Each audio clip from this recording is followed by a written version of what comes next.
Hello, this is Dr. Praveen Ramchandra. I'm senior endocrinologist working in Diabetes Endocrinology Clinic, Yelahanka, Newton, Bangalore, India. Please watch this video. എല്ലാവർക്കും നമസ്കാരം, സ്വാഗതം. സ്ത്രീകളുടെ ജീവിതത്തിലെ വളരെ സ്വാഭാവികമായ എന്നാലോ പലപ്പോഴും തെറ്റിദ്ധരിക്കപ്പെടുന്ന ഒരു ഘട്ടമാണ് ആർത്തവവിരാമം. ഇന്ന് നമ്മൾ അതിനെക്കുറിച്ച് വിശദമായി സംസാരിക്കാൻ പോവുകയാണ്. ഈ യാത്രയെക്കുറിച്ച് വ്യക്തമായി മനസ്സിലാക്കാനും സംശയങ്ങൾ ദൂരീകരിക്കാനും നമുക്ക് ഒരുമിച്ച് ശ്രമിക്കാം. അപ്പോ എന്താണ് ഈ ആർത്തവവിരാമം എന്ന് നമുക്ക് ആദ്യം തന്നെ നോക്കാം. ഇതൊരു അസുഖമാണെന്ന് ദയവായി തെറ്റിദ്ധരിക്കരുത്. ഓരോ സ്ത്രീയുടെയും ജീവിതത്തിലെ പ്രായമാകുമ്പോൾ സ്വാഭാവികമായി സംഭവിക്കുന്ന ഒരു മാറ്റം മാത്രമാണിത്. തുടർച്ചയായി 12 മാസം, അതായത് ഒരു വർഷം മുഴുവൻ നിങ്ങൾക്ക് പീരിയഡ്സ് ആയില്ലെങ്കിൽ ആർത്തവവിരാമം സംഭവിച്ചു എന്ന് മെഡിക്കലി സ്ഥിരീകരിക്കും. നമ്മൾ ഇന്ന് എന്തൊക്കെയാണ് നോക്കാൻ പോകുന്നതെന്ന് വെച്ചാൽ, ആദ്യം എന്താണ്, എപ്പോഴാണിത് സംഭവിക്കുന്നതെന്ന് നോക്കും. പിന്നെ ഇതിന്റെ 3 പ്രധാന ഘടകങ്ങളെക്കുറിച്ച് സംസാരിക്കും. അത് കഴിഞ്ഞ് സാധാരണയായി കാണുന്ന ലക്ഷണങ്ങൾ എന്തൊക്കെയാണെന്നും അവയെ നേരിടാൻ നമുക്ക് എന്തു ചെയ്യാൻ പറ്റുമെന്നും ചർച്ച ചെയ്യും. അവസാനം എപ്പോഴാണൊരു ഡോക്ടറുടെ സഹായം തേടേണ്ടതെന്നും നമ്മൾ മനസ്സിലാക്കും. ശരി, അപ്പോൾ നമുക്ക് ആദ്യത്തെ ഭാഗത്തേക്ക് കടക്കാം. എന്തുകൊണ്ടാണ് ആർത്തവവിരാമം സംഭവിക്കുന്നത്? നമ്മുടെ ശരീരത്തിനുള്ളിൽ നടക്കുന്ന മാറ്റങ്ങൾ എന്തൊക്കെയാണെന്ന് ഒന്ന് നോക്കാം. അപ്പോൾ ഇതിന് പിന്നിലെ പ്രധാന കാരണം എന്താണെന്നറിയാമോ? ഹോർമോണുകളാണ്. നമ്മുടെ അണ്ഡാശയങ്ങൾ ഈസ്ട്രജൻ, പ്രൊജസ്ട്രോൺ തുടങ്ങിയ ഹോർമോണുകളുടെ ഉൽപ്പാദനം പതിയെ പതിയെ കുറയ്ക്കും. ഇതോടെ അണ്ഡം പുറത്തുവിടുന്നതും നിൽക്കും. സാധാരണയായി 45നും 55നും ഇടയ്ക്കുള്ള പ്രായത്തിലാണ് ഇത് സംഭവിക്കാറ്. ശരാശരി ഒരു 51-52 വയസ്സിൽ. ചിലർക്കിത് 40 വയസ്സിന് മുൻപും സംഭവിക്കാം. അതിനെയാണ് അകാല ആർത്തവവിരാമം എന്ന് പറയുന്നത്. ഇനി ഈ മാറ്റമെന്ന് പറയുന്നത് ഒറ്റയടിക്ക് സംഭവിക്കുന്ന ഒന്നല്ല, അല്ലേ? ഇതിന് അതിൻ്റേതായ സമയവും ഘട്ടങ്ങളുമുണ്ട്. അപ്പം നമുക്ക് ഈ യാത്രയുടെ 3 പ്രധാന ഘട്ടങ്ങൾ ഏതൊക്കെയാണെന്ന് നോക്കാം. ആദ്യത്തെ ഘട്ടമാണ് പെരിമെനോപോസ്. ഇവിടെയാണ് മാറ്റങ്ങൾ തുടങ്ങുന്നത്. ഹോർമോണുകളിൽ വ്യതിയാനം വരുന്നതുകൊണ്ട് പീരിയഡ്സ് ക്രമം തെറ്റാൻ തുടങ്ങും. ഇത് ചിലപ്പോൾ വർഷങ്ങളോളം നീണ്ടുനിൽക്കാം.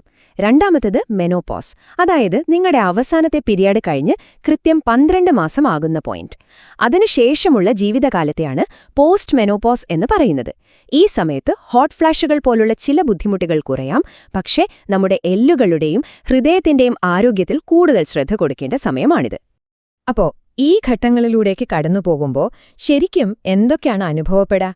നമുക്ക് സാധാരണയായി കാണുന്ന ചില ലക്ഷണങ്ങളെയും അടയാളങ്ങളെയും കുറിച്ച് സംസാരിക്കാം. ഇവിടെ നമ്മൾ ഏറ്റവും പ്രധാനമായിട്ട് മനസ്സിൽ വെക്കേണ്ട ഒരു കാര്യമുണ്ട്. ഓരോരുത്തരുടെയും അനുഭവം ഓരോന്നായിരിക്കും. നിങ്ങളുടെ സുഹൃത്തിനുള്ള ലക്ഷണങ്ങൾ നിങ്ങൾക്കുണ്ടാകണമെന്നില്ല. ചിലർക്ക് ഒരുപാട് ബുദ്ധിമുട്ടുകളുണ്ടാകാം, മറ്റു ചിലർക്ക് കാര്യമായ മാറ്റങ്ങളൊന്നും അനുഭവപ്പെടണമെന്നുമില്ല. അതുകൊണ്ട് നിങ്ങളുടെ അനുഭവം തികച്ചും നോർമലാണ്. ഏറ്റവും കോമൺ ആയിട്ട് കാണുന്ന ചില ലക്ഷണങ്ങളിൽ നിന്ന് തുടങ്ങാം. 1. പീരിയഡ്സിലെ മാറ്റങ്ങൾ. അത് ചിലപ്പോൾ നേരത്തെ വരാം, വൈകി വരാം, അല്ലെങ്കിൽ വരാതിരിക്കാം. ബ്ലീഡിംഗ് ചിലപ്പോൾ കൂടുകയോ കുറയുകയോ ചെയ്യാം. പിന്നെ വളരെ സാധാരണമായി കേൾക്കുന്ന ഒന്നാണ് ഹോട്ട് ഫ്ലാഷുകൾ.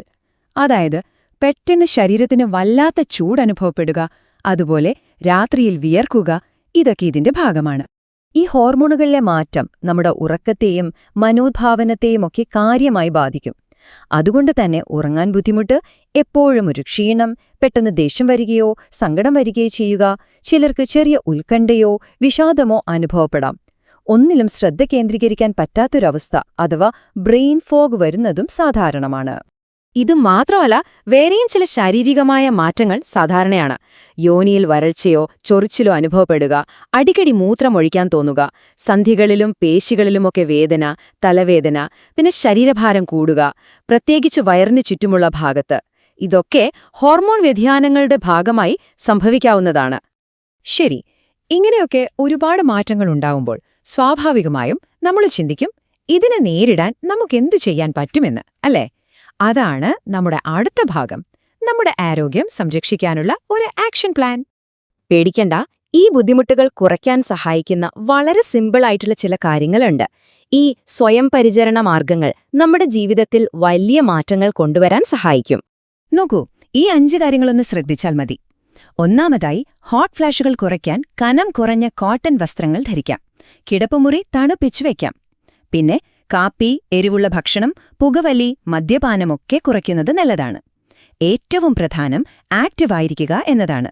ദിവസവും കുറച്ചു നടക്കുകയോ യോഗ ചെയ്യുകയോ ആകാം. ഇത് നിങ്ങളുടെ ഉറക്കത്തിനും എല്ലുകളുടെ ആരോഗ്യത്തിനും വളരെ നല്ലതാണ്. പിന്നെ റിലാക്സ് ചെയ്യാൻ ശ്വസന വ്യായാമങ്ങൾ, ധ്യാനമൊക്കെ പരിശീലിക്കാം. കൂട്ടുകാരുമായി സംസാരിക്കുന്നത് മാനസിക പിന്തുണ നൽകും. നമ്മൾ സ്വയം ചെയ്യാവുന്ന കാര്യങ്ങളൊക്കെ നല്ലത് തന്നെ. പക്ഷേ ചില സാഹചര്യങ്ങളിൽ ഒരു ഡോക്ടറെ കാണേണ്ടത് അത്യാവശ്യമാണ്. എപ്പോഴാണൊരു വിദഗ്ധന്റെ സഹായം തേടേണ്ടതെന്നറിയുന്നതും വളരെ പ്രധാനമാണ്. ഒരു എൻഡോക്രിനോളജിസ്റ്റ് എന്ന് പറഞ്ഞാൽ ഹോർമോൺ സംബന്ധമായ കാര്യങ്ങളിൽ സ്പെഷ്യലൈസ് ചെയ്ത ഡോക്ടറാണ്. നിങ്ങൾ അനുഭവിക്കുന്ന ലക്ഷണങ്ങൾ നിങ്ങളുടെ ഉറക്കത്തെയോ ജോലിയെയോ ദൈനംദിന ജീവിതത്തെയും വല്ലാതെ ബാധിക്കുന്നുണ്ടെങ്കിൽ തീർച്ചയായും അവരെ കാണണം. അതുപോലെ പീരിയഡ്സ് നിന്നതിനു ശേഷം എപ്പോഴെങ്കിലും ബ്ലീഡിംഗ് ഉണ്ടായാലും അല്ലെങ്കിൽ മാനസികമായി വല്ലാതെ തളർന്നാലും വൈദ്യസഹായം തേടാൻ മടിക്കരുത്. അവർക്ക് നിങ്ങളെ ശരിയായി വിലയിരുത്താനും ആവശ്യമെങ്കിൽ ഹോർമോൺ തെറാപ്പി പോലുള്ള ചികിത്സകളെക്കുറിച്ച് പറഞ്ഞു തരാനും സാധിക്കും. അപ്പോ നമ്മൾ ഇതിൽ നിന്ന് ഓർത്തിരിക്കേണ്ട ഏറ്റവും പ്രധാനപ്പെട്ട കാര്യം ഇതാണ്: നിങ്ങൾ ഈ ബുദ്ധിമുട്ടുകൾ തനിച്ച് സഹിക്കേണ്ടതില്ല. ഫലപ്രദമായ സഹായം ഇന്ന് ലഭ്യമാണ്. ലക്ഷണങ്ങൾ നിങ്ങളെ അലട്ടുന്നുണ്ടെങ്കിൽ നിങ്ങളുടെ ആവശ്യങ്ങൾക്ക് അനുയോജ്യമായ ചികിത്സയെക്കുറിച്ച് സംസാരിക്കാൻ ഒരു എൻഡോക്രൈനോളജിസ്റ്റിനെ സമീപിക്കുക. നമ്മൾ ഇന്ന് സംസാരിച്ച ഈ വിവരങ്ങളെല്ലാം ബാംഗ്ലൂർ യലഹങ്കയിലെ ഡൈപ്ലസ് എൻഡോക്രൈനോളജി ക്ലിനിക്കിലെ സീനിയർ എൻഡോക്രൈനോളജിസ്റ്റായ ഡോക്ടർ പ്രവീൺ രാമചന്ദ്രൻ നൽകിയ രോഗീവിദ്യാഭ്യാസ സാമഗ്രികളെ അടിസ്ഥാനമാക്കിയുള്ളതാണ്. അദ്ദേഹത്തിന് ഞങ്ങളുടെ പ്രത്യേക നന്ദി രേഖപ്പെടുത്തുന്നു.